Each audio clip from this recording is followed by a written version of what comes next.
God, it's really him. Hey, good afternoon. How you guys doing? I'm Weld Pond, associated with The Loft. I was a participant in the MTV, I'm a Hacker special.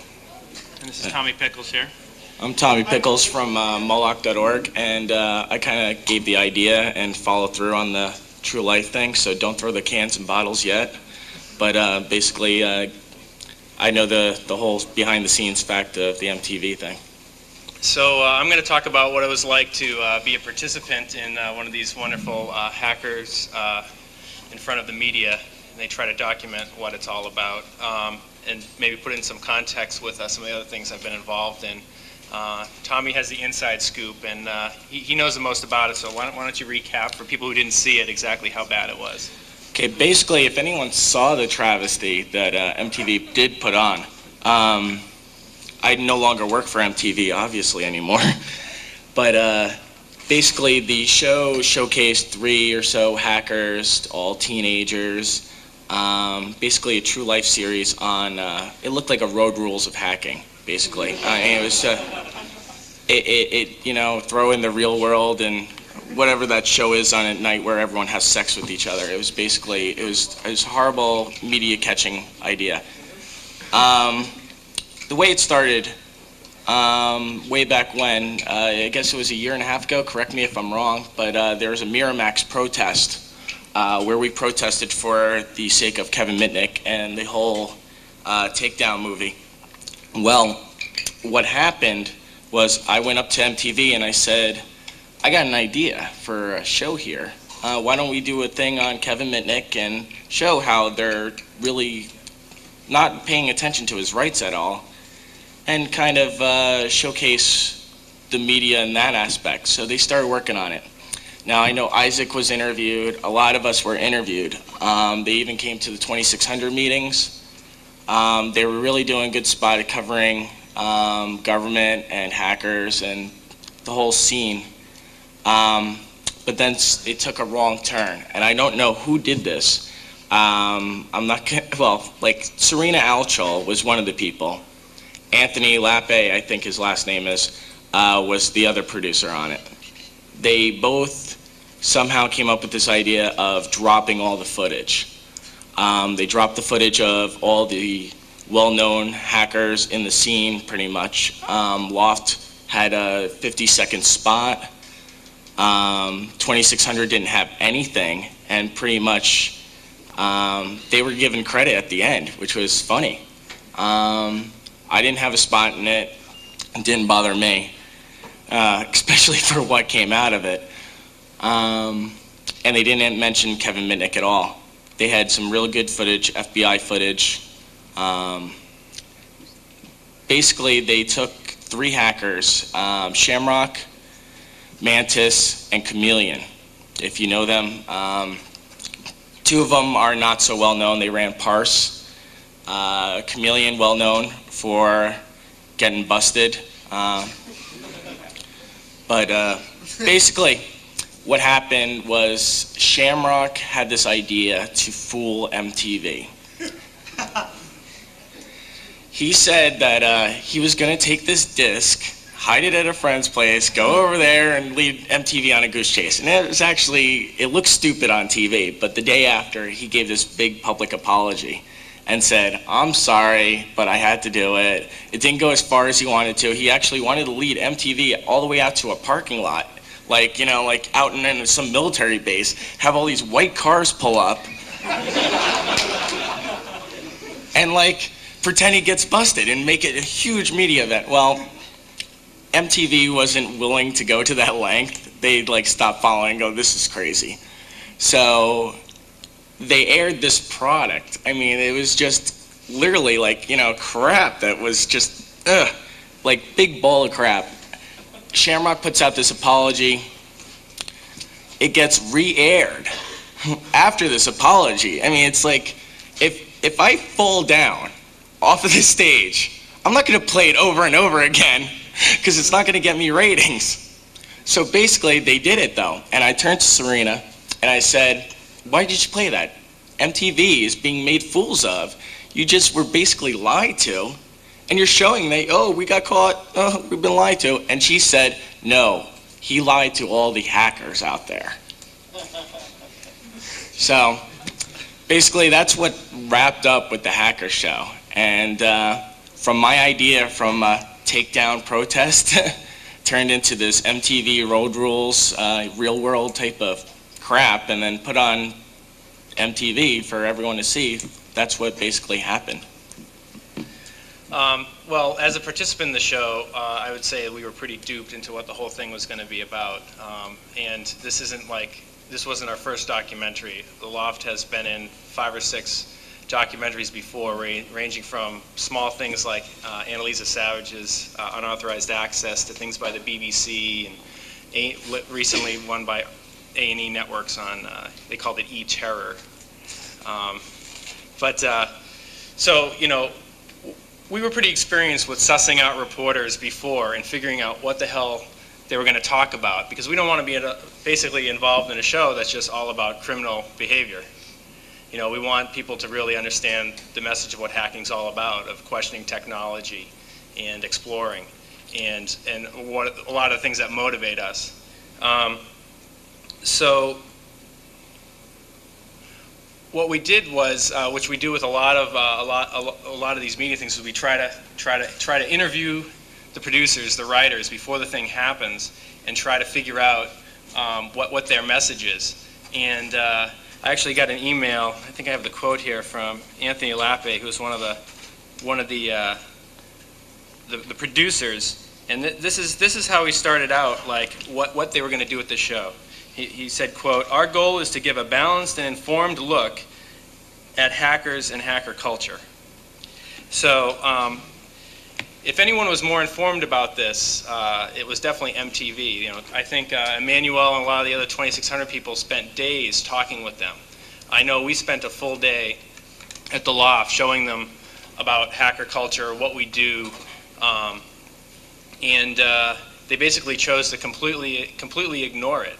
I mean, it's practically criminal that they just completely ignored reality, and they call it a documentary. It's supposed to be a documentary. So when you go out and research something, and you find out facts, and then you just completely ignore them and slant the story, you know, it's basically lying and fraud. So some of the stuff we talked about them with was a lot of things we play with at the Loft. We talked about a lot of our hardware hacking, like with mobile data terminals and packet radio reverse engineering, modifying cell phones, pagers. Talked about some of the tools we had written in Loftcrack to expose vulnerabilities. And basically they ignored that. The 50-second clip they had of us, which was a lot more than they did for the 2,600 people who I think spent a lot more time with them. Basically, I think the clip showed me playing with my laptop connected to a scanner, showing them how you could intercept the ACARS traffic and watch the locations of the planes coming in and out of the airport. And then they thought it was a big deal that we could tune into Bosnian radio over our shortwave.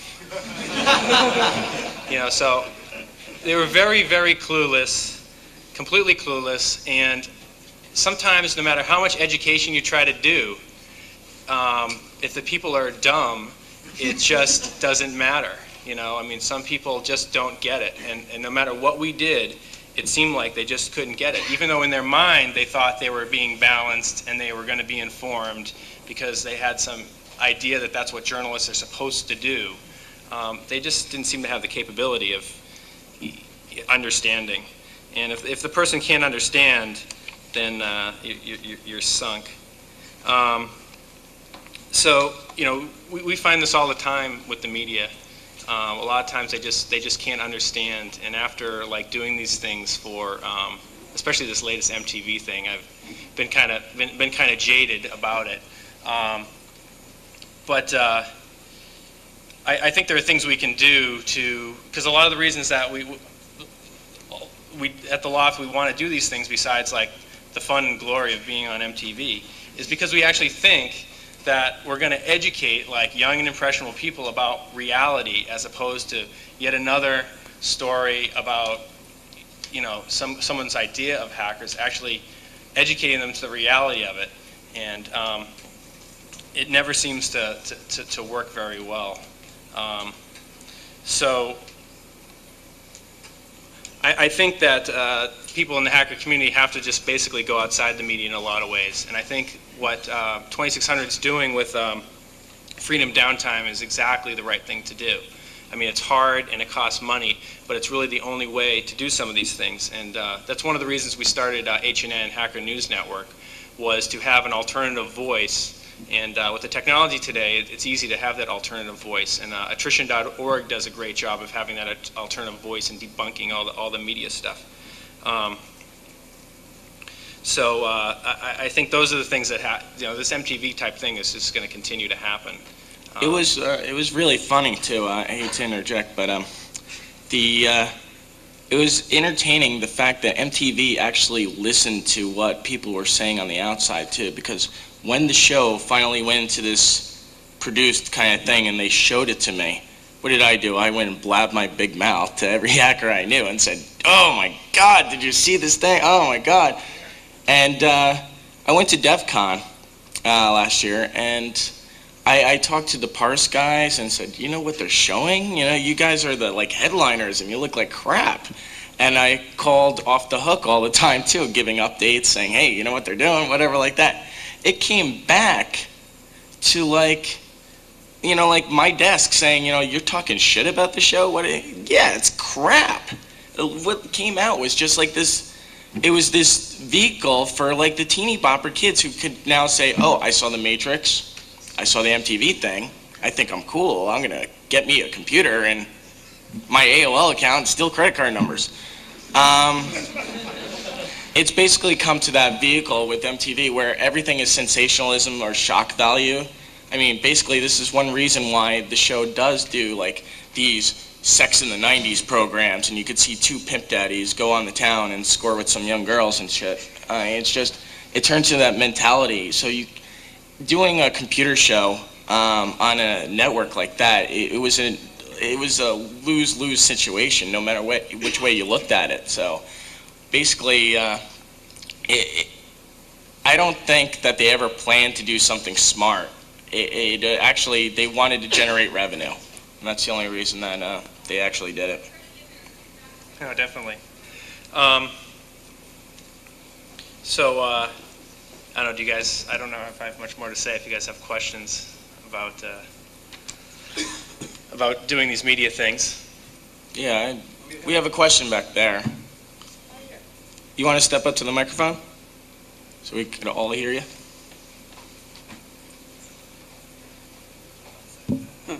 I don't really think that you should trust any of the TV media, because as you see what happened with MTV, they totally ruined the story and they made it look like all crap.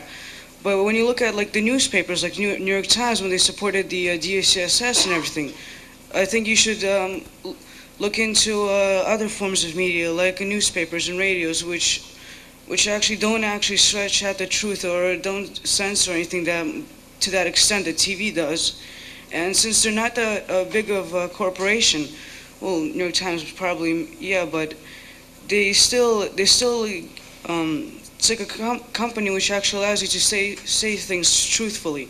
But like all the news channels, like Fox 5 or whatever, they censor a lot of the stuff out. Like some specials you see on the news, they're really. They're either boring or totally fictional. It's like a science fiction movie you could watch anytime, like in late at night. So I'm saying, there's definitely a whole spectrum out there of people who are actually real journalists, and then there's things that are just sensationalized, and it's really scary the amount of stuff out there which is just sensationalized stuff that they pretend they're real journalists. Some of the better things that we've been involved with before was the BBC, or we did interviews with the Jim Lehrer News Hour. These are credible journalists, and most of the time in the newspaper it's the same way. I don't know what we were thinking being involved with MTV, but that won't happen again.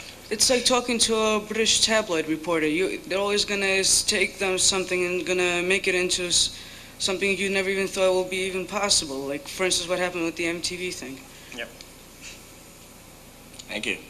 Any more questions? Back there? I don't have cable, so I never got to see the MTV thing. But I was wondering if, like, Oh, here you go. I'm sorry. I was wondering if there'd be any chance that you guys could show it at the conference for people who missed out. It is possible. I'm not really sure you'd want to see it. I'm telling you, it's like watching a car wreck. I mean, it's really bad. I mean, if you take out the commercials, you got 20 minutes of like, you know, the worst thing. I mean, it just gets you angry. If you want to go beat the shit out of somebody, I recommend watching it because it's going to get you so angry at how they portray, like, now, like, whenever you say the word hacker to somebody, I mean, like, my mom knows, like, ooh, I'm in the computer underground or whatever, but it's a To give you an buzzword. example of like one of the segments they had, was it Mantis, was showing how he had the Matrix on his laptop and that he could play, he downloaded it and he could play it. You know, I mean, it was He just like, downloaded the Matrix. he downloaded the Matrix and he was playing it, and Serena was like, ooh, that is so cool that you can do that. Like, he is so elite and skilled that he can like click on a URL. You know, that I mean, that is, and that's not the low point. I mean, that's basically, you know, that was one segment of what was exciting. And then Serena, like, at the very end of the show, I think she had her caps lock keys stuck, and she was trying to log into AOL, and she said that her account had been hacked, and she actually sent email asking for advice on what she should do. Wait, how does she send email if she can't get into AOL? That's a good question. Well, no, Serena used to call me all the time as her resident helper computer thing. She's a good friend of mine. I talk to her. I have no qualms with her. It's just the way she runs her business, the way MTV runs its business. But she was that ignorant where she would always say, oh, a computer hacker must have broken my computer because I produced this segment. So they're all after me. Which, I mean, MTV's network is pretty secure alone. I mean, MTV runs a really secure network. And they But- use AOL? Yeah, they No, let them go out on AOL clients, though. Yeah, personal AOL counts. It's not what they use for mail. Yeah. That's how she's able to send mail. But she is that wowable, I would say. I don't know another word that, like, excitable about things like watching The Matrix on your laptop or cruising around with Shamrock in his car as he listens to police frequencies on his scanner. Ooh. Boy, you know, like, you think these people never heard of Radio Shack before, so. All right, and I also had one comment on the last comment. You can't really generalize that all TV media is bad and all newspaper media is good, because, like, look at John Markoff. He works for the New York Times. I don't think we actually said that. But. Yeah. No, Well, no, well, the I'm last just question. saying what the kid was saying. Oh, sure. TV media can be bad. I recently did a thing with my group with NBC4 here in the city with Chuck Scarborough. And we sat for like 2-3 hours with him talking about serious issues. And the only pieces that they put on TV of us is the fact that I got busted and another member of our group also broke into a system. And they used that as the sensational part of it.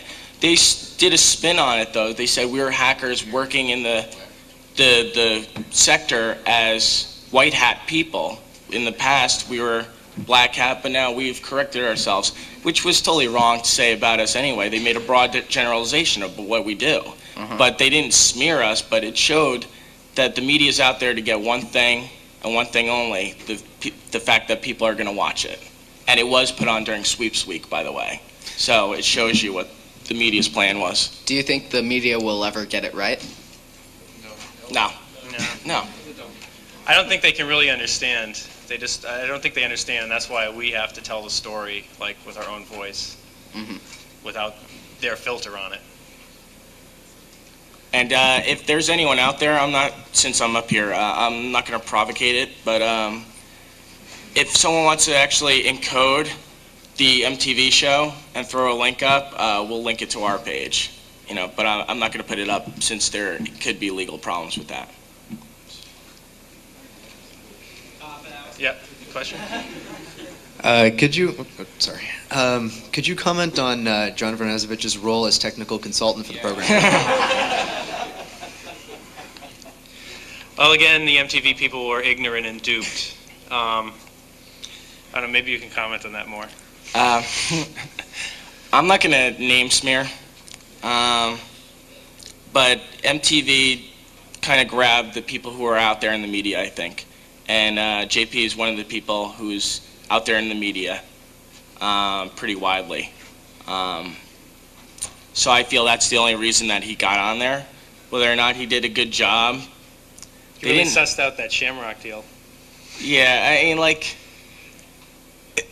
I don't understand even people who would, it just looks so cheesy, some guy standing up against a blue screen pretty much and like lecturing about security. I mean, it seems so Hollywood. So I really don't have a good comment about it, so I'll leave it at that. There's a question in the back there? I may mention one thing quickly.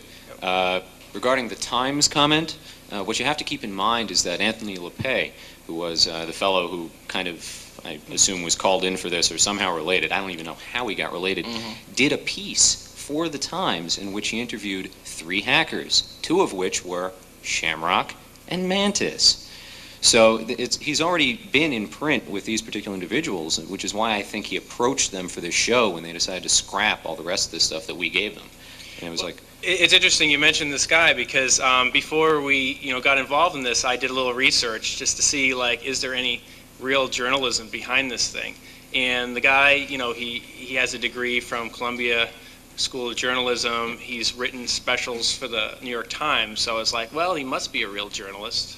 But, you just can't really tell what's going to happen. And Serena is actually very well voiced also. She's won awards when she was like 14 for news agencies out in California. So, I mean, they're pretty good reporters before they came to this thing. But, I mean, you're looking at a channel that was all music and then started putting shows on because they had to put some filler. Oh, my God, not enough music. Let's put Real World. I mean, it's just... It become that engine, and what do they do after that? They spin it off and make M2, which you can only get on satellite now. But what about MTV? No music, an hour? Actually, MTV does play music between 8 and 10 in the morning. But then it's like Beach MTV or whatever the hell it is. I don't know. Question there? I think that the generalization that all TV media is bad is kind of bad generalization. I would actually, this is also a little generalizing, it mostly happens in the United States because you have the giant media conglomerates who, of course, their sole reason for being is to make money. The only way they can get money is by getting, the little people to watch. Not little people as in kids, but, or dwarves.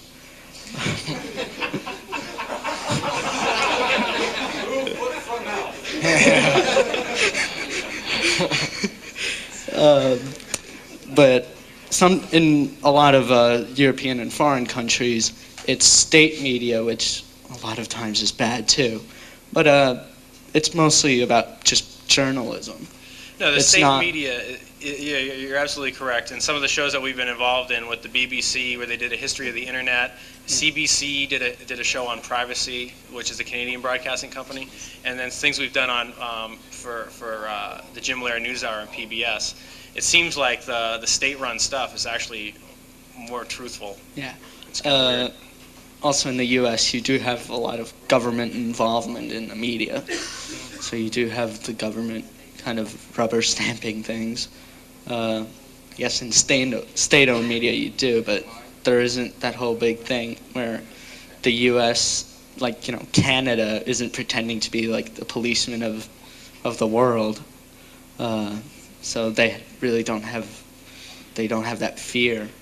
And also, a lot of other countries, like the U.S., has the biggest incarceration rate in the world because of laws like that and paranoia like that. And, that's it. Okay, thanks. Okay. A lot of people are saying that this is all the media's fault for getting the whole hacker thing wrong. You got a bunch of 14-year-old kids calling themselves hackers, going with this whole image, and giving the media this image. Just looking at the MTV special, this kid, Mantis, is calling himself a hacker for downloading the Matrix. He's not a hacker, but how's the media supposed to know when the whole hacker community can't define what is really a hacker? Is it somebody who breaks into systems? Is it somebody who just dyes their hair different colors? Is it somebody who's technical? Is it somebody who can figure out some rune sets, you know?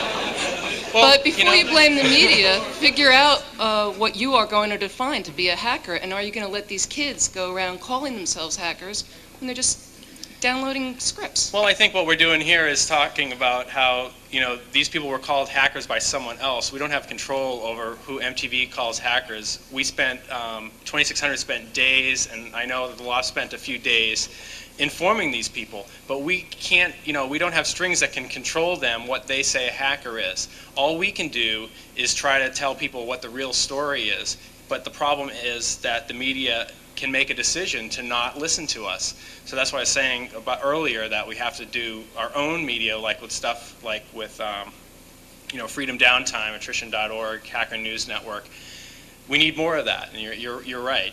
But there's not really much we can do when a place like MTV decides to slant a story one way. What control do we have over who they call hackers? Well, what you can do is denounce it as you're doing, and as attrition does, but also bring up the point that if a script kiddie is going out there calling themselves a hacker and they're not, denounce that also. We're going to hunt them down. Hunt them down.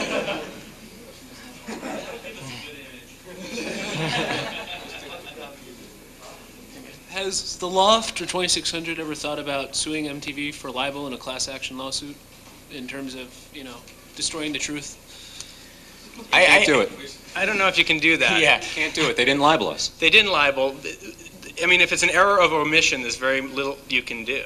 If they have facts and they choose not to report them, that's bad journalism. It's not illegal. One of the things I've learned, besides MTV's fleet of lawyers, and I mean fleet, it's not like they call up somebody like at Schumann and Schumann, hello, we need to sue somebody. They have a whole floor of lawyers. So it's not like even if you wanted to battle an engine like that, I mean, you might have a chance, but literally it would be hard. The other issue is there's a difference between media as in an MTV or media as in news. Media as in MTV is an entertainment company. News is news. That's a state-run type of project. So if someone interviews you on the news, like Hillbilly Bob, and your neighbor gets hit by a car, boom, oh, I told him get hit by a car, and you look stupid as hell with your pants down, they could broadcast all they want because it's newsworthy. But the problem with MTV is it's entertainment, so therefore they have lawyers and they have all these contracts that you sign when you participate in a certain act because they get paid for it. It's a money-making engine. Yeah, the difference between news and entertainment is whether you really, like even documentaries are entertainment in a lot of ways. If you've ever been interviewed by a real news organization, you don't have to sign a release form. If it's real news, there's no release form. They have a right to tell that story. If it's something which is entertainment, you'll have to sign a release saying it's okay to use my image. And that's really the difference. There's actually very little real news in this world. Most of it is entertainment. Good. One of the disadvantages that any subculture or group or political organization is going to face is misrepresentation in news media. The reason that MTV is going to show only certain segments of a quote-unquote hacker or any other subculture is that that's going to be what people are interested in seeing. People watch Dateline NBC and MTV specials because it's interest, it's something that they don't understand. But to show what a hacker truly is or what any socio-political group actually is going to be pretty boring and isn't media savvy. If any one group wants to change its image and improve it, you have to make what you're doing sexier so that is interesting. Make people actually care. Say again? You saying halter tops? I'll do it. I'll tuck this thing up. No, just the average person on the street that does not have any interest in the internals of Unix or network security isn't going to understand what people do on a day-to-day basis that do hack systems Well, or I hack think code. what you have to do is you have to make it real to them and show them their vulnerabilities of doing things like online banking. Show how the stuff that we're dealing with actually affects their lives, the information that we have to give, and the way that we explore and we sort of are a counterbalance against like proprietary systems and technology. Show how what we're doing actually affects their general lives. That they really need people like us, and they need people to question systems. One of the caveats to that is if you're showing the vulnerabilities of these systems, you're not showing, the people aren't going to say, oh, well, we need to get you to help us get rid of these. They're then vilified as being evil for having this information. Well, despite the fact that the government has this information and has the ability to do all these things it as isn't well. always that. It's a lot of it is privacy-related stuff. Where when you expose these privacy issues, you're not the bad guy either. So I mean, there's an aspect to that too. Well, I think in the popular culture is going to view, like, if I show my mom that I can sniff her password as she's typing in her information on online banking, she's going to freak out. But if I show her these are the steps you need to do to make sure that doesn't happen, and then show her that it is possible, it's better. It's just a different spin on how you disseminate information out there. Thanks. Preface this with saying I'm an outsider. I don't know Shamrock. I don't really know any of the people that produced Parse, or if it's still around, if they're producing it now. But I do believe that we need these kind of outlets, that the technology is enabling us to do this. My question or comment is, I felt sick to my stomach when I saw the thing, but the thing that I felt worse about was one of the lines in the van, I got into hacking for all the wrong reasons, and how I hold Shamrock personally responsible for a lot of this. I know you were being a little easier. We don't have to dog anybody out, but was he there to really lead them on a chase, or was he there to promote Parse? And when things went bad, he tried to have this alibi. And I don't think we should. Parse could have been really great. They had the viewership. I didn't really think they had a lot of content that I was interested in, but I was supporting them. And we had links on our page, and we were like, wow, these guys are really doing stuff. They have a budget, they got camera crews. And then all of a sudden, because they did something that we rail against, they became hypocrites, and they lost all of that. So this one avenue that we had, or outlet, self-destructed. And I'm not sure if you know anything about what happened, but I don't buy it, personally. I know Shamrock, and I've hung out with Shamrock, and I'm not gonna slander in any way the guy, but we were supposed to attend Freaknik last year together, and he was gonna fly down with me, and he just flaked. Somehow he got up late or something like that, missed his flight. I met the show's producer down there who interviewed me and also asked me if I wanted a job. His job was in jeopardy then, and if you've seen Parse towards the end, Shamrock was no longer a member of Parse. It was, forgive me, I don't know her name, and if she's here, I feel really bad, but someone else knew. Yeah. Excuse me? You mind if I crash? Yeah. Thanks. Streak. Yeah, hi. Is this one even live? No, it's not live. There it goes. There you go. In regards to the second generation of Parse, I was actually a guest twice. Her name is Ellen. Thank you. And unfortunately, I think the damage was done at that point, where, now, granted, they're not the only media outlet. You can hear me on Off the Hook, Tuesday nights at 8 on WBAI. Shameless plug. But, it was, I was called in as a guest twice, but really at that point, I think the damage was done, and people were just disgusted with it. If you look at Pseudo TV now, I believe they have, 4 channels? Yeah. Which shows you, in the beginning, they had like 30, 40 channels. One of them being BizTech TV, I believe the URL was. Yes. They did have a lot of content, and they did have a lot of computer content. One of the things you got to realize in media, though, a Unix shell prompt is not interesting to the consumer. It'll never be. No one wants to see you look, oh, look, bash. They're not going to give 2 rats' ass. But if you show them something matrixy, I could bring up this display. I mean, look at the movie Hackers. I mean, just imagine, you show that to a viewer, it makes money. You show someone a documentary, forgive me for all the CDC people who might be here, but disinformation. It was a 15-minute movie. They sold it, but it was viewable online. The only people who watched it were hackers. So there's a means to an end there, where it's only going to be out there if it's sensationalism. Whether or not the hackers have to change is a question that can't be answered right now. But media sure is not going to change, because they are a money-making engine, and that's all they're ever going to be. Just a quick note, and I think that this may be timely given that there are a number of TV cameras and microphones and such prowling around. I'm sure Isaac knows what this is in reference to. That really watch what you say to everyone, especially the media, because they do like to edit, and I experienced this personally. I don't know if you remember my face from the beginning of the show. Yes. But, well, you remember, as I mentioned. I recall. Yes, but I... My condolences. Yes. But they did really make me look like a fool. And if you remember the quote I said, after that they edited out, of course not. I'm trying to exercise a bit of personal responsibility. But just a note to everyone to make sure that you don't say anything that could be clipped and edited to make you look like a fool, destructive, ignorant, what have you. Thanks. Well, that's something that happens. I mean, they're going to take the bits and pieces.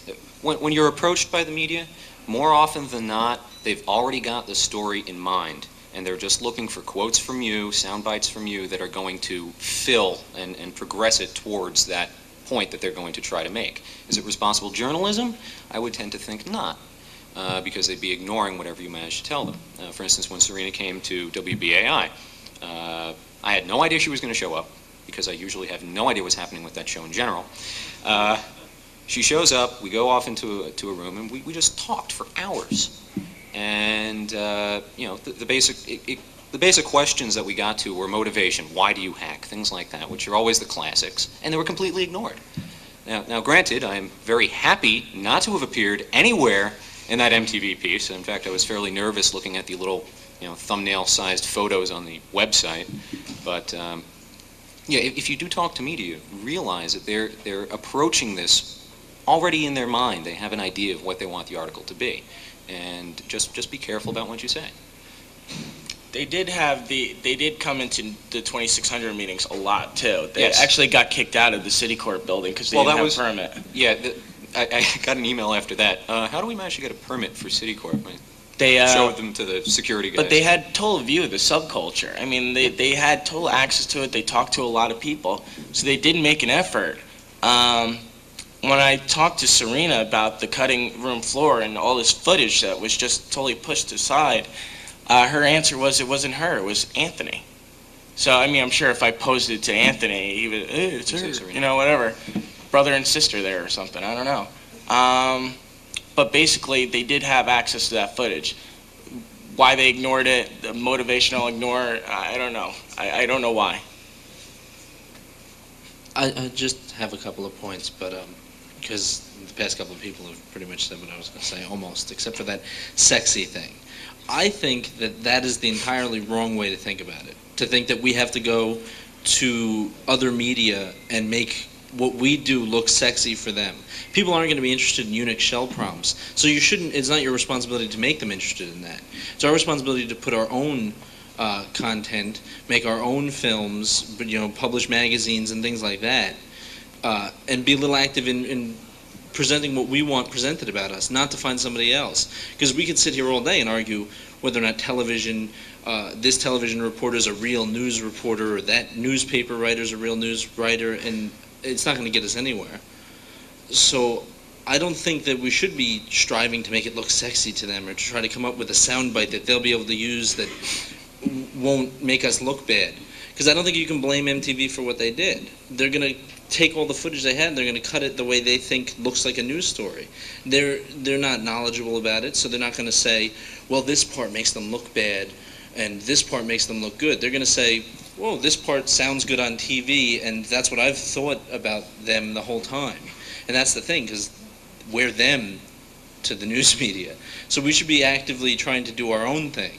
And eventually it'll, by osmosis, hopefully someday there'll be somebody out there that might have some, good idea of what's going on. Well, this is what Tommy was saying, where basically they were interested in grabbing eyeballs for their advertisers, and they're going to do the most sensationalistic thing they can do. I got a kind of rhetorical question. Yeah.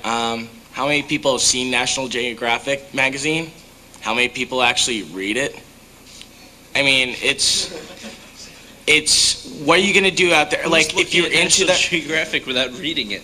That doesn't even make sense. No, it's the fact that if you're into a Unix shell prompt, you're going to watch it. If you're not interested, you're not going to watch it. The media is driven by money. People need jobs. That's my point. Yeah, they don't serve you, they serve advertisers. But the point I was trying to make is that you shouldn't try to serve their advertisers for them. You shouldn't say, well, they're not going to be interested in that, I'm going to give them something else. You should say, this is what I am, and if they're going to misrepresent it, well, then I'll fight that injustice when it comes around. But otherwise, it's not my responsibility to try to educate them and make a Unix shell prompt look sexy. Because when you try to make it look sexy, you get the movie Hackers. I agree. That's what you get. Yeah. Okay. Actually, I'd like to disagree with his last statement, but more importantly, make a bigger comment that if we created our own media, then it would be just catering to us. We'd be the only ones reading it. The way to do it is to try to get print within the mass medias, and I don't think that MTV is the right forum. I think that whether it be trade journals like Peace Week and others that a lot of times are clueless but can be made clueful, and the way you do that is not by taking interviews all the time, although that's an important part, but generate your own content. A lot of these magazines are looking for people who are knowledgeable in the arena. If you generate the content, write an article, and submit it, more often than not, they're going to print it because they want to be able to capture audiences that they don't currently have. The place to start, though, is in the trade journals where people do care about Unix prompts and Bash. You start there and you generate some interest there, and things that are in PC Week and in Information Week and all these things that business people read eventually do get out to the New York Times and Newsweeks. So the way to do it isn't to say, well, I'll wait for some interviewer to come to me and then I'll try to give them a good story. Write the story yourself and submit it to the journals that you think it's appropriate for. Generate the content. The more content is out there, the more likelihood of a chance of someone else picking it up and then bringing it out to the masses. I think that's excellent, and that's definitely a thing to do. If you can, like, try to build a relationship with reporters. They're very approachable. And get to know editors if you can. You know, with email now, you can actually do that, like with your local paper. Get to be a resource for that, and if possible, write a column and do that kind of thing. And that's a way to counteract this stuff. Hi. Is there any value in having a crappy show like that, which has this kind of grand, oh, look what I can do with a computer if I get interested in it? And just generating interest, and that's like the wrong channel, sort of. But once you're there, you meet people, and you kind of get into the whole idea of what it really is. Like maybe if you're really inexperienced or something, and you think you can, you know, be Superman or something, or Neo or something, and then you like get into it. Right. You know, and maybe like good things come of it. You know, like you get a bunch of you know, patches to the kernel or something that comes out of it. Just more people, you know. And maybe that's. You're talking about how a show like that can draw people into it, and then as they're in the environment, they can learn what it's really about. Detoxify them over time. It works, but you're going to wind up with, for every one valuable individual, like 3,000 who are just doing it for the pick of the week. I mean, one of the things I was telling Serena was, you know, hi, I'm Isaac, I'm a hacker. Do notice the fact that I am not on rollerblades, I am not wearing Teflon, I am, you know, my hair is generally well combed. I'm sorry about the hair again. You know, I tend to think I like to speak fluently.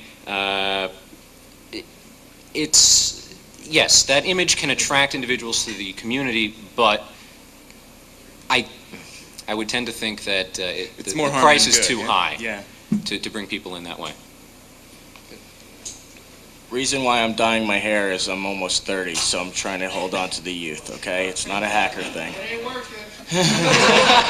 Thank you.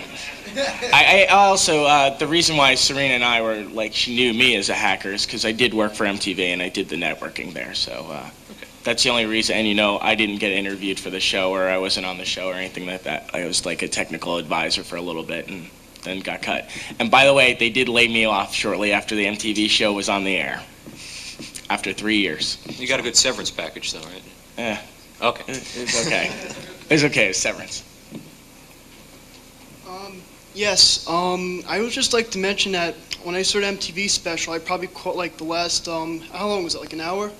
Half hour. Half hour. Yeah. Half hour. Whatever, I caught the like last half of it. And what I saw of it, I really saw as harmless and, you know, coming from MTV, it was like a lot, like, it didn't really send much of a message to me. It just sent like a perspective of like, you know, Mantis and all these like fake hackers or whatever. And then like, you know, then I see movies like Hackers. That movie, that one, like, really, that's more of a travesty than anything to me, because, like, you know, you got, like, all these people, weird color hair and everything, and, you know, I mean, no offense to you or anything. I got weird color hair, too. Yeah, we just have to keep doing that, you know? But, you know, like, you have to, you know, they have to style about themselves and everything, which is, like, you know, that's how you be a hacker and stuff. And then, like, I also think, like, the reason people have to categorize us is because, people don't listen to like don't listen anymore. Like a lot of like people that are outside our interest. Like, you know, I try to explain to my cousin about how to do this and that with a computer. She looks at me like, huh? And like, you know, they treat us like sorcerers almost. You know, we're like the wizards with our like little Bibles and books in our rooms and everything like that. Any significantly advanced technology will be indistinguishable from magic. That's right. But that's what it is. It's just, I tell you the truth, I almost feel like the wizard Gandalf from Tolkien now, because I've like, you know, I really don't know how to say this, but, you know, it's just like, we're like special or something. I don't know about special. You mean like ride the short bus? Because like, if I could be categorized in that way, it would be much. I would say it would be a better solution than actually being categorized as a hacker for what people think of us right now. Yeah, well. I don't introduce myself to people at work like, hi, I'm Tommy Pickles, I'm a hacker. Because you know what? The first thing they do is they think I'm out for an evil reason. I'm out there for an evil purpose. Or the other reaction I sometimes get, because I do try to sell myself, I'm a consultant, and you know, I get called in as Isaac the hacker. They'll come up and say, oh wow, can you do this? Like, you know, crash an airplane or steal my credit card info, or, hey, you know, I'm having a problem with this divorce case. Do you think you could find this info on someone else? And you just look at the guy and your jaw drops. And, are you serious? It's a very sad kind of state of affairs that this is the stereotype we have to live with. But my basic advice is kind of ignore it. Just do your own thing. It's going to be there because that's what the media is going to continue to dish out. Okay, Yep. well, my one question though is like, how would you define a hacker? Certifications. I disagree. I dislike certifications at all levels. It's one of the bigger questions, what is a hacker? And you're going to get a lot of responses depending on who you ask. Well, I've seen many definitions, and I think I come to the fact that maybe like all of us here can be hackers, and it's just the idea of going on the computer, going on the internet, going on internet relay chat or whatever like that, and then like, you know, downloading copyrighted material. I don't know. It's like so much there. Yeah. To choose from. I mean, they consider us outlaws because, yeah, you know, like a lot of us do illegal stuff by like downloading MP3s. Hacker becomes a convenient box to put a lot of people. If it involves computers and some kind of nefarious activity, people like to throw them in the hacker box. I've heard definitions from hacker that get as strict as you must have a soldering iron and play with, you know, the hardware of certain key systems. You must know Unix inside and out. And I've seen it go as broad as anyone who has any interest in pushing the envelopes of technology could be considered a hacker. For instance, the guy with his '57 Chevy in the garage who can pull apart the engine, you know, throw it back together, and then go and have dinner all in one day. I tend to like that more broad definition. Well, I think the broad definition is a little bit better because notice how some people categorize it as computer hackers. Right. So it can be automobile hackers or whatever the case may be. Well, the more convenient ones are radio, technologies like that, telephones, and so forth. Right. Yeah. I personally think the word hacker has been overused. So therefore, after this panel, we're all going to get together and make a whole bunch of new terms and copyright them so no one can use them ever again. Yes, I like this. It won't work. It won't work. I mean, there's a bunch of people still trying to push cracker, which, as an amateur cryptologist, cryptologist, I'm still somewhat against. We had that for a long time, and well, regardless. You can't push terms on the media. They're going to do whatever they want to do. Remember, you as a viewer are a commodity. When you watch a television show, the station is not trying to deliver to you. It's trying to deliver your eyes to the advertiser. You're the product, so far as the media is concerned. So they're not going to investigate this stuff too deeply because there are very few people who are going to call them on it. Of course, as you try to make your show more and more sexy and whatever else, and you're picking up on the whole hacker subculture with the Teflon and and the rollerblades and the skates and the weird things like that. Movie Hacker says it all about the image there. Right. It's 100% image, and it's the stereotypical image. Now, one of the challenges I like to give to media people is, you can do a reality check that can get just as many viewers as peddling in that same sort of image that everyone else is doing. If you separate yourself from the pack so far, folks are just going to tune in to get the reality check on the rest of the stuff they've been dished. Imagine USA Today. Hackers perceived non-threat, friendly hacker saves XYZ. You can wind up getting as many people pulling it off the stands as for hacker downs TWA, whatever. Or hacker interrupts NASA communications, which didn't happen. But, yeah, what was the point I was trying to make? I don't know. Okay, thanks. Well, I'll just thank you very much. I think we're out of time, so thanks for coming.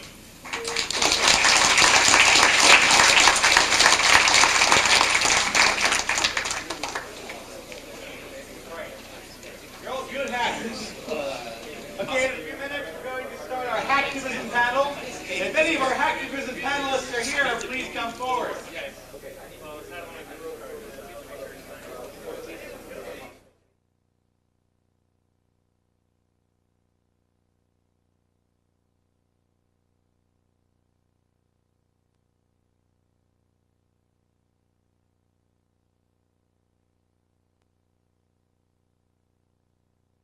Much. They were given credit at the end, which was funny. I didn't have a spot in it. It didn't bother me, especially for what came out of it. And they didn't mention Kevin Mitnick at all. They had some real good footage, FBI footage. Basically, they took 3 hackers, Shamrock, Mantis, and Chameleon. If you know them, 2 of them are not so well known. They ran Parse. Chameleon, well known for getting busted. But basically, what happened was Shamrock had this idea to fool MTV. He said that he was going to take this disc, hide it at a friend's place, go over there and lead MTV on a goose chase. And it looked stupid on TV, but the day after, he gave this big public apology and said, I'm sorry, but I had to do it. It didn't go as far as he wanted to. He actually wanted to lead MTV all the way out to a parking lot, like out in some military base, have all these white cars pull up, and pretend he gets busted and make it a huge media event. Well, MTV wasn't willing to go to that length. They stopped following and go, this is crazy. So they aired this product. I mean, it was just literally crap that was just, big ball of crap. Shamrock puts out this apology. It gets re-aired after this apology. I mean, it's like, if I fall down off of the stage, I'm not gonna play it over and over again, because it's not going to get me ratings. So basically, they did it, though. And I turned to Serena, and I said, why did you play that? MTV is being made fools of. You just were basically lied to, and you're showing we got caught, we've been lied to. And she said, no, he lied to all the hackers out there. So basically, that's what wrapped up with that.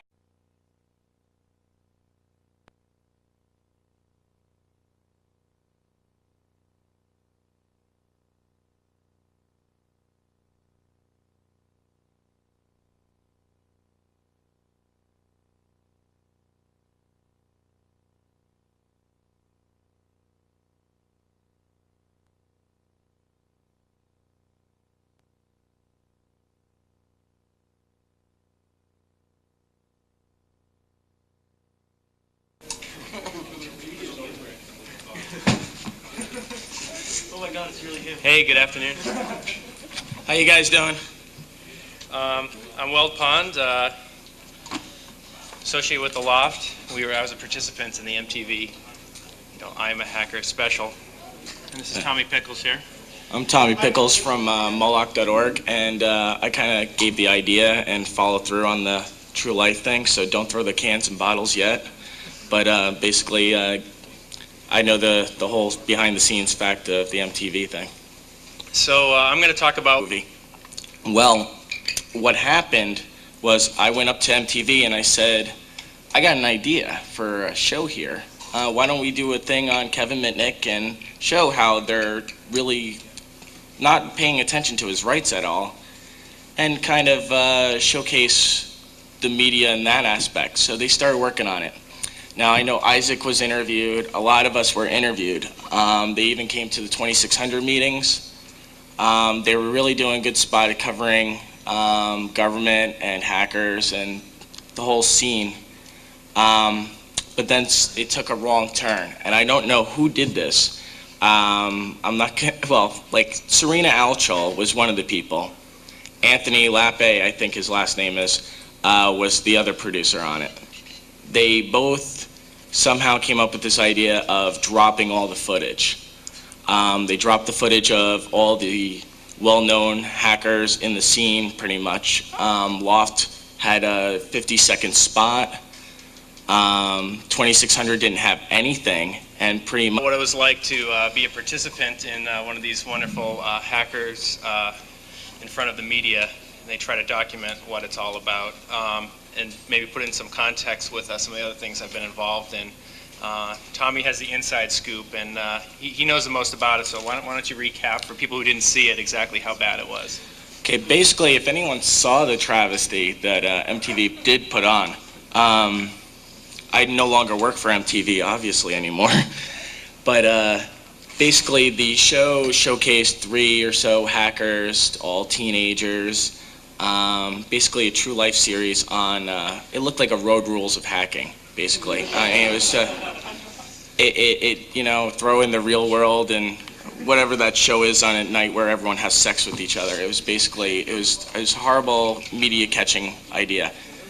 The way it started, way back when, I guess it was a year and a half ago, correct me if I'm wrong, but there was a Miramax protest where we protested for the sake of Kevin Mitnick and the whole takedown movement.